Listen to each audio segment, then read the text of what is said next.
Fulio tried to warn everybody. He said in that interview that he thinks somebody put $100,000 on his head.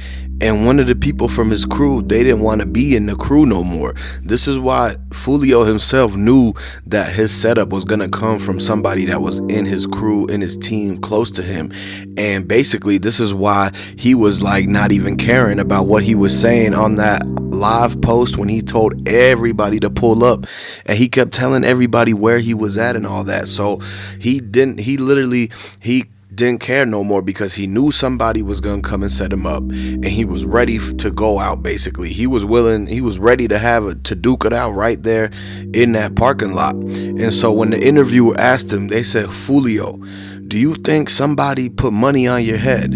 He said, yeah, one of his ops put over $100,000 on his head, and this is why things keep happening to him in the streets.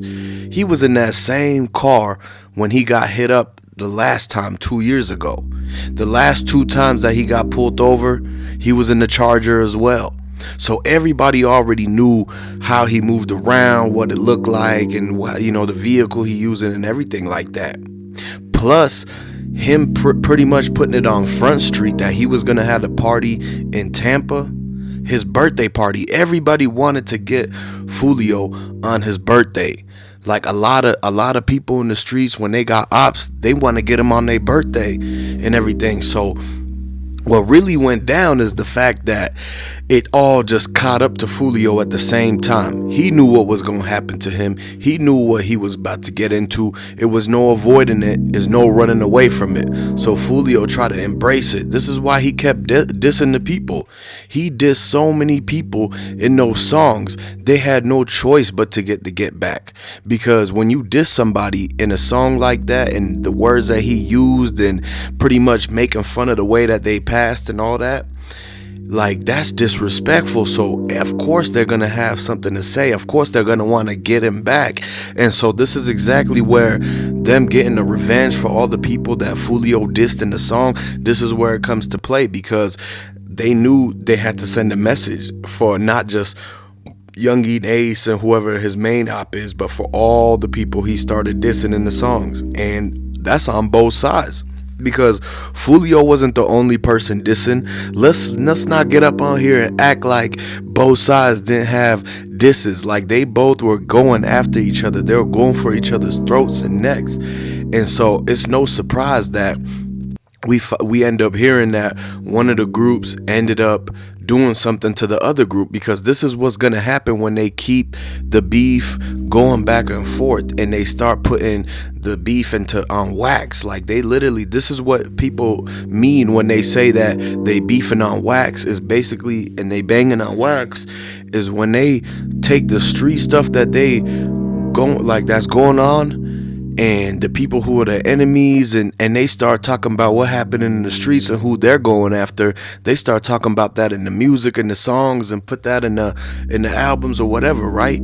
So that's where banging on wax comes from, and beefing on wax, if y'all didn't know. And now, shout out to everybody that pretty much has been following along with this the whole time, because y'all already know that it's been multiple people dropped on both sides. Like, each group, they done got people from ATK, they got people from KTA, Youngeen Ace, so, he got hit up, Youngeen Ace, Fulio got hit up too, but they both survived. Now, it was basically that, eventually they were gonna catch the main leaders. Like, they were gonna eventually catch Fulio, the main guy, with all of his other members and everything. And it's the same situation with Youngeen Ace. They eventually probably gonna catch Youngeen Ace with the rest of his guys. And so this is when this is when they knew that they were going to take out Fulio, because they were like, we got one chance, we got this opportunity, Fulio feeling himself, he's already like hyping up his party, he's saying anybody pull up,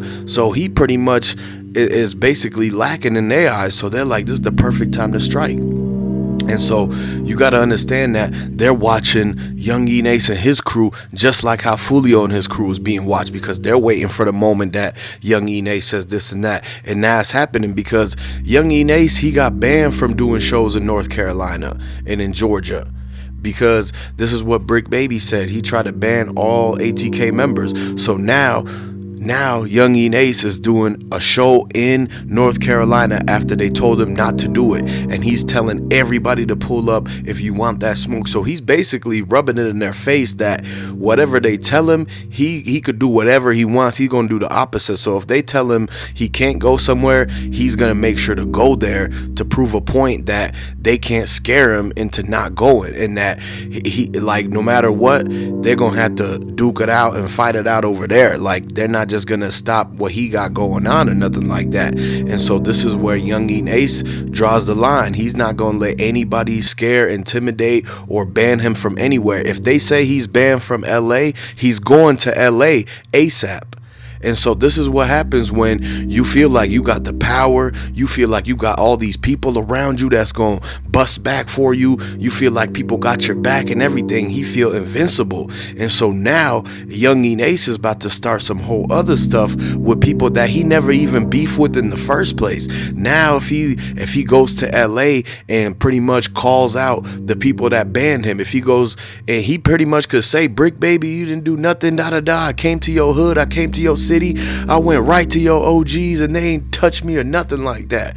So this is what the youngins want to say. Youngeen Ace, he pretty much like, nah, this is a new generation, there's new rules to this. Y'all old people, y'all OGs, and this, whatever y'all been doing for the longest is over with. This the new wave right now. And so he feel like he got control and he got movement and everything in motion, so that he won't get touched when he goes here and there and all that.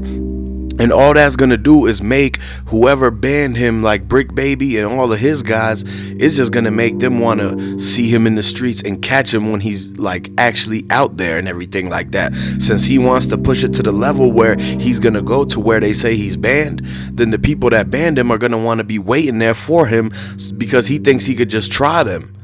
And so it's a bad situation on both sides. Like, you gotta pretty much, who are you to try to ban somebody from a whole entire city? Like, do you own that city?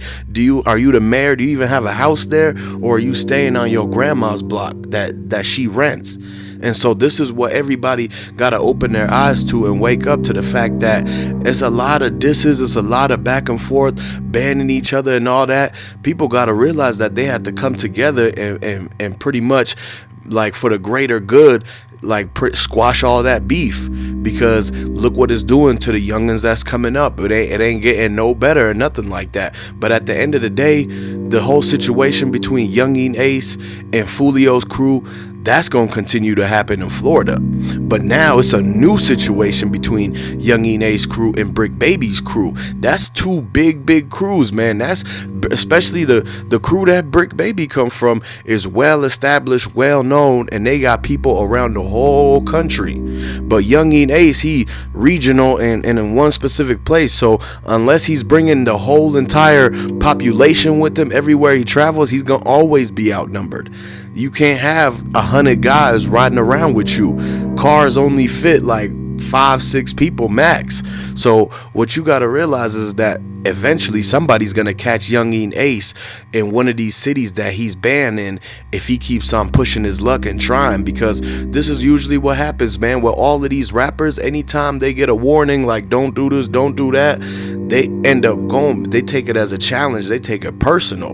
They don't know when to call it quits. They want to keep it going. They want to keep this, like, if somebody threaten them, if somebody say nothing, oh, they got to make sure that they don't back down from that. And that's understandable, because you got to show you a man, you're not going to back down and everything like that. But at the same time, it's making the situation worse. Now it's like they're going to expect to see each other, so everybody's going to be coming ready, and it's definitely going to go down. So stay tuned for all the updates. We're going to be covering the whole thing right now.